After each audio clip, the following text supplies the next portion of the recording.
दूसरे दिन जो कथा सुनी वो इस प्रकार है। बोलता बायोस्कोप आलम आरा दिखलाकर मोहन ने श्रीमती निर्गुनिया को 2 दिन होटल में ऐश कराया और फिर लापता हो गया। उसके लगभग महीने 1.5 महीने के बाद मोहन गुल्लन दाई को एक दिन अचानक शहर में ही मिल गया। दाढ़ी मूछें मुड़ाए साहबी पोशाक में मोहन ने गुल्लन के कंधे पर धीरे से हाथ रखा और कहा, चच्ची मेरा नाम मत लेना, इधर आओ। मोहन गुल्लो को एक किनारे पर ले गया और पूछा, निर्गुनिया ठीक है ना? हाँ भैया, मैं वारी जाऊं, खूब मिले, घर नहीं चलोगे? इस गर्दन पर 5,000 का इनाम सरकार ने ऐलान कर रखा है चच्ची। एक जरूरी काम से आना पड़ा, घंटे भर में लौट जाऊंगा। हाय बहू से तो मिल लेते, अपनी बिटिया से मिल लेते। बड़ी शैतान हो गई है, ऐसी पटापट बोलती है कि मैं तुमसे क्या कहूँ। मोहन को मोह ने सताया। बोला, अच्छा तो सुनो, शाम को 4-5 बजे तक उन्हें लेकर बेगम की सराय में चली आओ। बेगम की सराय जानती हो ना कहाँ है? गुल्लन ने कहा, हाँ भैया मालूम है। किसी को कानो कान खबर न पड़े चच्ची, पुलिस जोरों से मेरे पीछे लगी है। मैं आज तुम्हें खुश कर दूंगा चच्ची। चच्ची शहर से इक्के पे बैठ के छावनी की ओर चली। मोहन इनाम देगा, ज़्यादा से ज़्यादा 200-400 रुपये देगा। जो सरकार को खबर कर दूं तो सरकार मुझे 5,000 का इनाम देगी। यह 5,000 का इनाम गुल्लन के बूढ़े दिल को जवानी के जोश से गुदगुदाने लगा। मन की हाँ ना चली। मसीते का रिश्तेदार है, हुआ करे। मेरे बेटे को तो बदसूरत बना दिया। बेटे की नाक कटने के बाद से गुल्लन चच्ची का मन कभी एक करवट थिर नहीं बैठ पाया। उसका मन एक जगह मोहन और निर्गुनिया से फट चुका था। यह बात और थी कि नाक कट जाने के बाद नब्बू के व्यक्तित्व में बहुत बड़ा अंतर आ गया था और वह विशेष रूप से श्रीमती निर्गुनिया का परम भक्त बन गया था। जब तब पैसे रुपए मिलते रहने के कारण गुल्लन के मन की कोर भी मोहन निर्गुनिया के एहसानों से दबी हुई थी। लेकिन न वह एहसान, न मानवता, न बिरादरी का नाता। गुल्लन के मन को इस समय कुछ भी नहीं सुहाया। केवल 5,000 का इनाम ही उसे ईश्वर की तरह सर्वत्र दिखलाई पड़ रहा था। छावनी में बड़े दरोगा, मुंशी आदि थाने के बहुत से लोग को वह जानती थी, इसलिए तुरंत ही दरोगा जी के पास पहुंच गई। बसंतलाल के बाद सब इंस्पेक्टर रिपुद मोहन सिंह चौहान आए थे। बड़े ही जी हुजूरी टाइप के आदमी थे। सवेरे शाम कप्तान साहब की ड्योढ़ी पर सलाम बजाना उनकी सबसे बड़ी ड्यूटी थी। रिपु मदन सिंह को अपनी पत्नी की मार्फत जब गुल्लन से यह समाचार मिला तो वे फड़क उठे। शहर की बात थी, इसलिए सीधे कप्तान साहब की कोठी पर पहुंच गए। 3 बजते न बजते बेगम की सराय पुलिस से घिर गई। मोहना 10 आदमियों के साथ वहां टिका था। उसमें से भी 4 जने कम से कम हुए थे। दोनों ओर से दनादन गोलियां चली और मोहन मारा गया। उसके 2-3 साथी भी हलाक हुए। शहर भर में शोर मच गया कि मोहन मारा गया। दरोगा को खबर देने के बाद गुल्लन अपने घर आ गई। पाठशाला उस समय चल रही थी। निर्गुण थोड़े ही देर पहले अपने काम से लौटी थी, नहा रही थी। गुल्लन बड़ी पाक साफ बनी शकुंतला को गोद में उठाकर मसीते वाली कोठरी में चली गई। निर्गुण नहा धो के आई और रामायण लेकर बैठ गई। आज उसका जी ही नहीं लग रहा था, जाने क्या बात थी। रामायण पढ़ के उठी तो गुल्लन ने कहा, खाना बना रखा है बहू, खा लो। हाँ चची, खा लूँगी। अरे 2 कौर मुंह में डाल लेना, हलाकान होके आती हो। मैं ना हूँ तो तुझसे कोई पूछने वाला भी नहीं है कि बेटा भूखी है, कुछ खाया कि नहीं। निर्गुनिया कुछ न बोली। गुल्लन दाई के सिखाने से शकुंतला बोली, अम्मी खाना खा लो। हम पलोचने आए।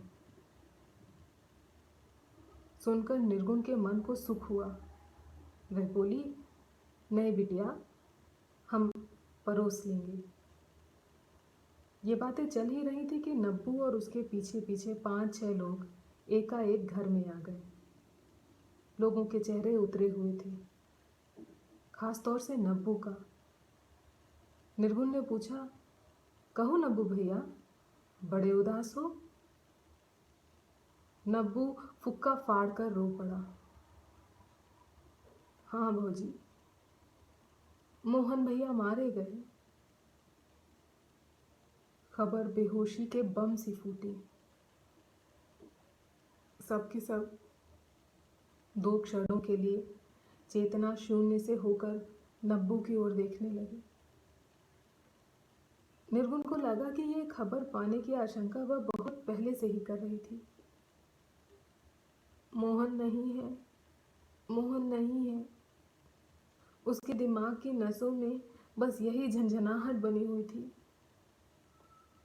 बाकी दिल सूना और दुनिया भी रात के मसान जैसी सुनसान थी। उसके लिए उस समय मानो घर में कोई भी न था। सब चेहरे दिखलाई पड़ के भी अदृश्य थे। आंखें एकदम सूनी, फटी फटी। गुल्लन चची अपने दोनों छातियां पीट पीट कर रोने लगी। देखने वालों को यही लगा कि सबसे अधिक शोक इस बुढ़िया को ही हुआ है। थोड़ी ही देर में उसका घर बस्ती के भीड़ भर गया। स्वामी वेद प्रकाशानंद अपनी दोनों चेलियों वेदवती और ऋषि देवी के साथ वहां आ गए।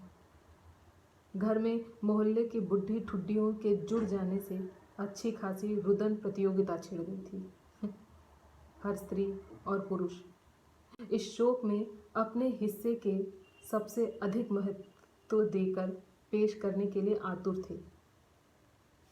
सब अपना अपना महत्व दिखलाना चाहते थे।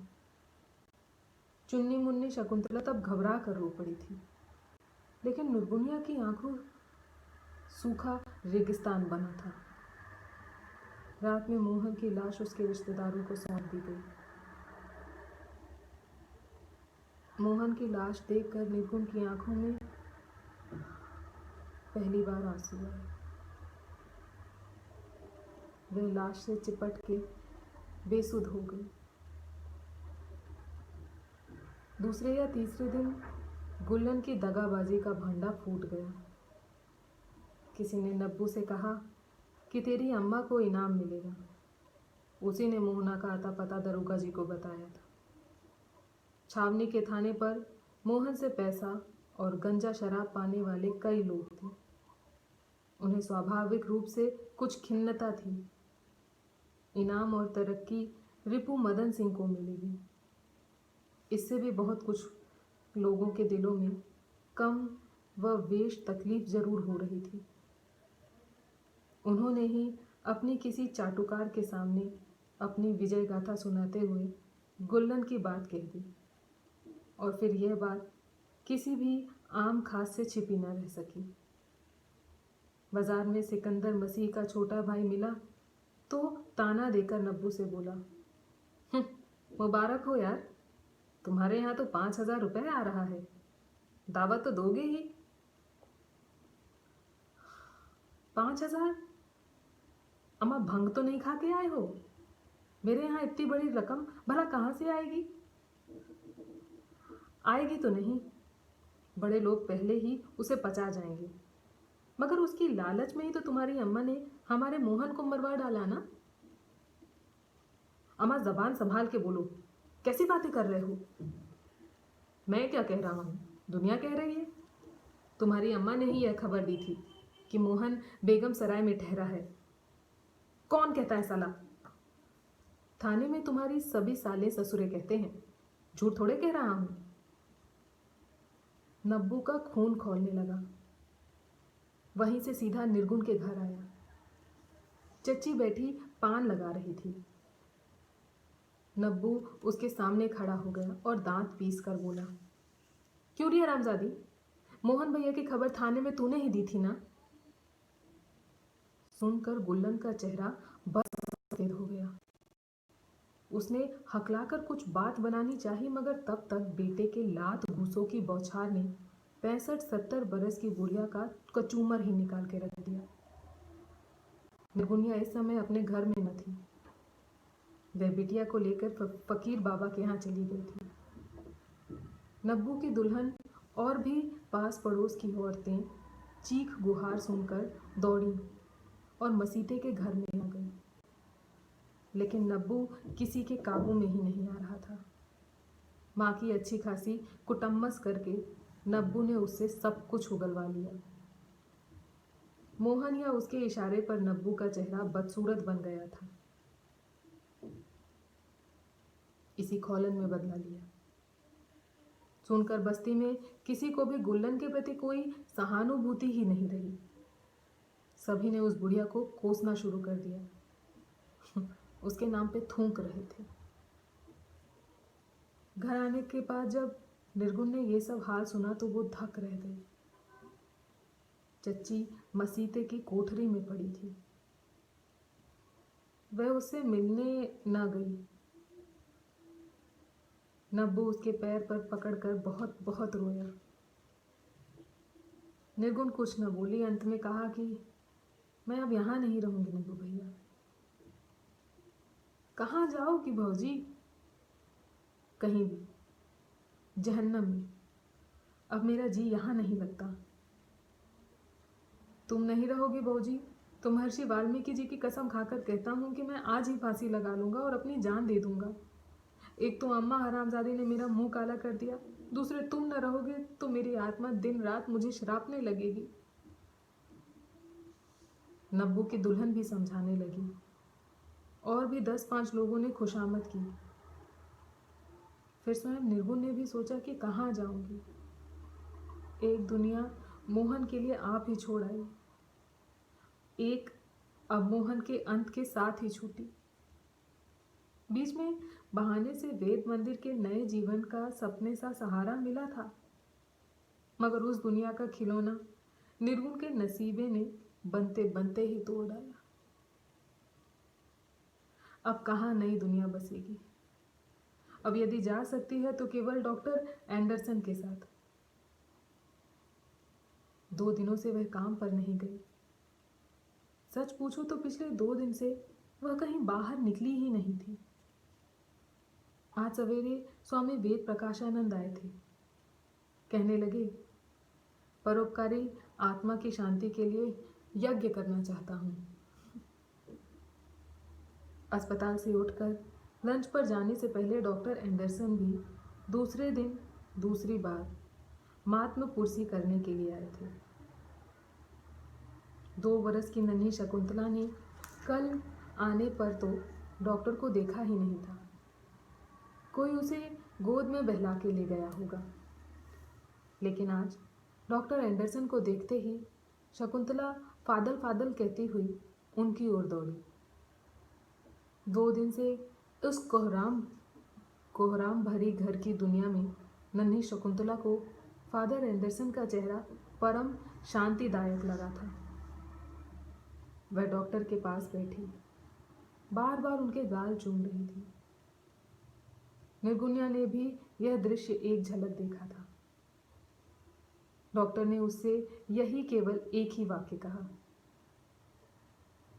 तुम्हें और मैरी को सुख देना मेरे लिए प्रभु के भजन के समान ही सदा सुखदायी लगेगा।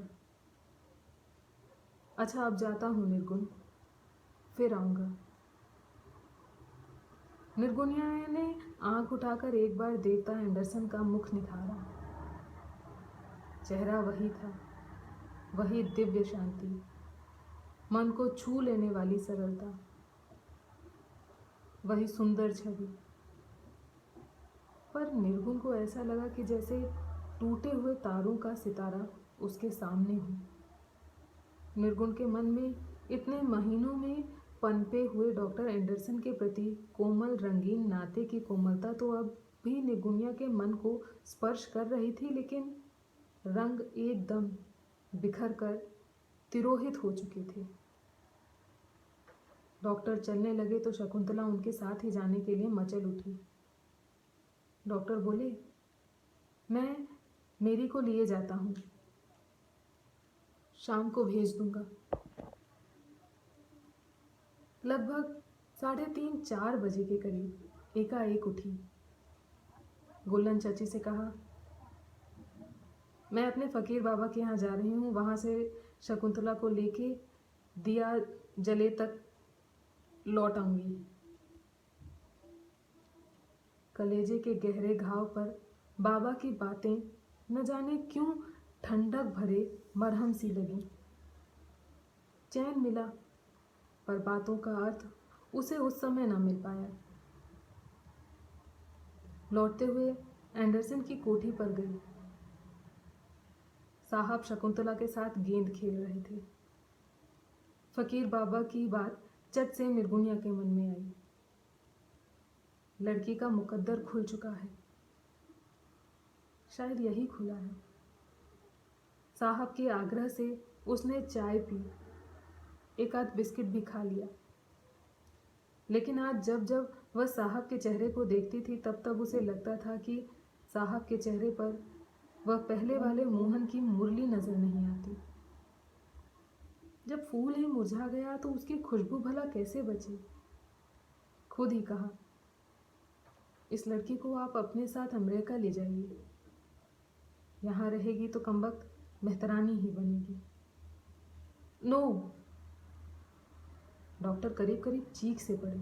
बोले, मेरी का भविष्य सुखद है, मैं खुद ही यही सोच रहा हूँ कि इसे अपने साथ ही ले जाऊंगा। और तुम्हारे वास्ते मैडम, खैर अभी तो समय है। साहब आपके घर में विस्की होगी क्या? हाँ, एक आध बोतल हो तो दे दीजिए मुझे, पी के बेहोश होना चाहती हूँ। साहब ने खुशी से एक बोतल दी, लेकिन साथ ही में यह नसीहत दी, शराब बहुत ज़्यादा पीना नहीं चाहिए मैडम। लोगों का ख्याल झूठा है कि शराब गम गलत करती है। इस धोखे से बहुत से लोग शराबी बन जाते हैं। अगर तुम मेरे साथ अमेरिका चलो निर्गुण, मैं तुम्हें शराब पीकर बेहोश होने की कामना कभी सपने में भी नहीं आने दूंगा। सोचना, अभी तो घाव हरा है, धीरे धीरे शायद यह बात तुम्हारी समझ में आ जाएगी कि मेरे मन में तुम्हें देखकर जो सुख व्याप्त हो जाता है, वैसा केवल बाइबल पढ़ने और प्रभु का ध्यान करने या निर्मल परोपकार के कामों में ही मुझे मिलता है। मैं नहीं जानता ऐसा क्यों होता है, पर तुम्हें देखकर मेरे मन में जो एक आत्मबोध होता है, वह कभी भी किसी स्त्री या पुरुष से मुझे नहीं हो सका। तुम मेरे साथ चलोगी तो मेरा जीवन धरती पर ही स्वर्ग सुख बन जाएगा। निर्गुण बोली, ऐसी नसीबों जली हूँ कि जिस सुख की बस्ती बसाती हूँ वहीं मेरे जल से नसीब की बियाबान जंगल बन जाती है। अब कहाँ जाऊँ इस जंगल को छोड़ के। शकुंतला उस दिन से डॉक्टर एंडरसन के यहाँ रुक गई। घर आकर गुल्लन चच्ची की तरफ से गहरी चोट लगी। इंसानियत पर से भरोसा ही उड़ गया। तभी बहुत घबराकर उसने कहा कि यहाँ से चली जाऊंगी। फिर नब्बू की चोरियों पर डॉक्टर से कही गई खुद अपनी ही बात याद आ गई। इस जंगल को छोड़ के कहाँ जाऊंगी। सारी मारपीट, शोर शराबे, प्रेम और घृणा से दूर होकर निर्गुणिया अपनी कोठरी में चली गई। द्वार बंद की, बोतल खोली और पीना शुरू किया और मोहन की सैकड़ों यादों में खो गई। तस्वीरें सी आती, गायब हो जाती। स्मृतियों की सुगंधियां महक महक उठती, फिर आंसुओं में भाप बनकर उड़ उड़ जाती। जीवन में इतना प्यारा और कोई नहीं था। मोहन की स्मृतियों में डूबकर अपने सारे पापों को पुण्य में बदल देती थी। जाने कौन था वह फकीर बाबा जो इस मसान की आग सी निरंतर जलने वाली नारी को शराब पीकर ध्यान योग साधने की मार्ग सुझा गया। फकीरी लटके की एक पुरानी कहानी में एक मछेरा था। वह मछलियां पकड़ने के लिए तूफान में आ गया। बादल ऐसे टूट कर बरसे कि मानो प्रलय आ गई हो। मछेरे ने किनारे पर अपनी नाव उलटकर एक धनी व्यक्ति के बगीचे की चार दीवारियों से टिकाकर उसकी आड़ में आधा दिन और सांझ तो जस-तस गुजार ली। पर रात कैसे कटे? बगीचे का मालिक ने या बगीचे के मालिक के मालिक ने जाकर अरदास की। माली बहुत दयालु था। उसने गीले कपड़े बदलवाए, खाना खिलाया और एक चारपाई बिछाकर उसे सुला दिया। पर मछेरे को नींद ही ना आए। वह उठ उठ बैठे। माली ने पूछा, बात क्या है? मछेरा बोला, यहाँ बदबू के मारे सोया नहीं जाता। माली को आश्चर्य हुआ। खिड़कियों से हवा के झोंकों के साथ फूलों की मस्त महक कमरे में भरी हुई थी। पर माली बुद्धिमान था।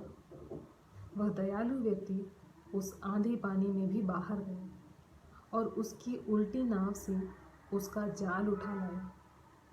उस मछलियों की गंध भरे जाल को मछेरे के मुंह पर हालते हुए कहा कि लो, इसे ओढ़ लेने से तुम्हें फूलों की दुर्गंध नहीं सताएगी। फकीर बाबा ने निर्गुनिया का भी यही उपचार किया। कल दोपहर में निर्गुनिया जी स्वयं सवेरे ही मेरे घर पर आ गई थी। 3-4 घंटे रही, मुझे ये सब बातें सुनाई। अंत में कहने लगी, आज ऐसा लगता है कि जैसे मैं अपना सब कुछ ज्यों का त्यों धरती पे धर के खाली हो चुकी हूँ। खाली यानी खोखली? श्रीमती निर्गुनिया हल्के से हंसी और कहा, खोखलेपन में भी बहुत कुछ भरा होता है बाबूजी। इस खोखलेपन के जर्रे जर्रे में मैं और मोहन नाच रहे हैं। दोनों ही एक दूसरे के जोर में नाच रहे हैं। दोनों ही एक दूसरे से कहते हैं कि अब बहुत नाच चुके यार, अब तो साथ छोड़ो। लेकिन कैसे छूटे ये साथ? अब दो तो रहे नहीं। शराब के जिंदा सपनों की ऐसी तैसी। अब तो साला दिन के काम काज में भी मुझसे पल पल पे अटैक आता रहता है। आप ही बतलाइए कि अपनी दुनियादारी संभालूं कि उस हरामी के पिल्ले की सेज सजाती रहूं दिन भर। दो काम एक साथ अब होते नहीं हैं मुझसे बाबूजी। मैं बहुत थक गई हूँ। अब जी भर के सोना चाहती हूँ। अल्लाह कसम, मोहन कसम। नीली झिल्ली में 2 मोती उभर आए। 70-72 वर्ष की वृद्धा की हल्की झुर्रियों पड़ी आकर्षक आंखों से ढलके हुए वे आंसू देखकर लगता था कि साक्षात करुण रस की आखिरी बूंदें लुढ़क गई हों। मैंने कहा, आपकी थकन सहानुभूति की नहीं, आदर की पात्री है। बड़े बड़े आस्थावान पुरुष भी ऐसी कठिनाई की लड़ाई में टूट जाते हैं, फिर नारियों की तो बात ही क्या है। एक चाह के पीछे जिसका सारा जीवन ही एक आह बनकर रह जाए, उसकी करुणा के दर्शन आपके बहाने ही कर सका। राम हर रूप में मिलते हैं। अच्छा, एक प्रश्न और पूछूं? पूछिए। आप श्रेष्ठतम वर्ण से वर्ण जाति विहीन समाज तक के जीवन को देख चुकी हैं। तो यह बतलाइए कि कौन सा वर्ण श्रेष्ठ है? आज़ादी, स्वतंत्रता का वर्ण ही उत्तम है। मैंने तो नसीब की मार से मेहतरानी बन के ये सीखा बाबूजी कि दुनिया में दो पुराने से पुराने गुलाम हैं, एक भंगी और दूसरी औरत। जब तक ये गुलाम हैं, आपकी आज़ादी रुपए में पूरे 100 के नए पैसे भर झूठी है। श्रीमती निर्गुनिया में बिना पिए हुए भी 2 बोतलों वाला तेवर आ गया। वे कुर्सी से उठ खड़ी हुई। अभी से निर्गुनिया जी, अरे बैठिए ना। आपके बहाने मैं 8 वर्ष की आयु में शिष्या बना। गुरु ज्ञान की 2-4 अमृत बूंदे। अरे छोड़िए छोड़िए, ये अपनी पढ़ी लिखी लफाजी। निर्गुनिया हंसते हुए फिर बैठ गई और कहा, अच्छा बाबूजी, आप तो बहुत कुछ पूछ चुके हैं। अब एक सवाल मैं करूं? हाँ हाँ, शौक से कीजिए।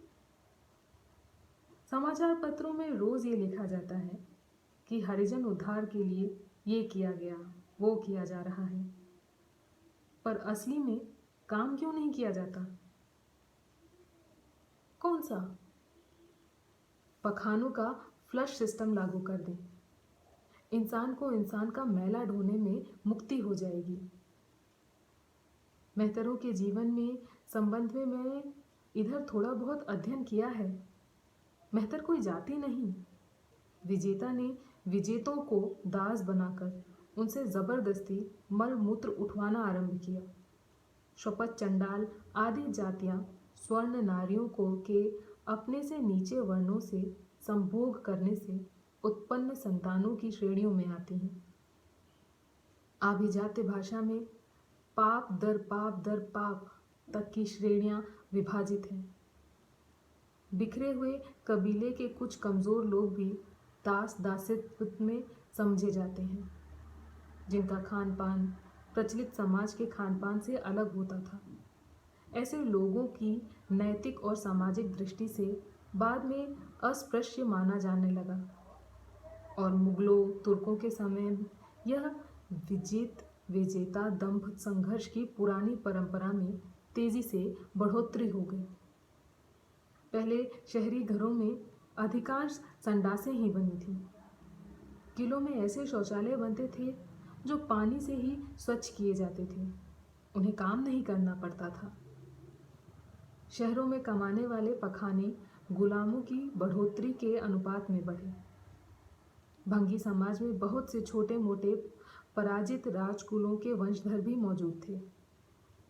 विजेता के दंभ ने विजेतों को दंभ को कुचलकर किस मानसिकता गति में नाली के कीड़े की तरह बना दिया है। तरह तरह की जाति वर्णों से आए हुए कमजोर व्यक्ति दास बन के एक से एक अत्याचार भोगने पर बाध्य हो चुके हैं। श्रीमती निर्गुनिया सदियों पहले सामंती दंभ की क्रूरतावश बनाए गए लोगों की दास्ता का प्रमुख प्रतीक पुराने शौचालय नष्ट करने को कह रही हैं। मुझे सोच में देखकर बोली, क्या बेजा मांग की है मैंने? इसमें कुछ मांग नहीं है। नहीं निर्गुनिया जी, आपने कोई बेजा मांग नहीं की है। आपकी मांग बहुत सच्ची है। सेठ, नेता और नौकरशाह अपनी जेबें भरने के काम से अगर बाज आए तो इस काम के लिए धन की समस्या ही न रहेगी। नगर सुंदर हो जाएंगे, हमारी चेतना सुंदर हो जाएगी। मगर मैं जानता हूँ कि यह काम आसानी से न हो पाएगा।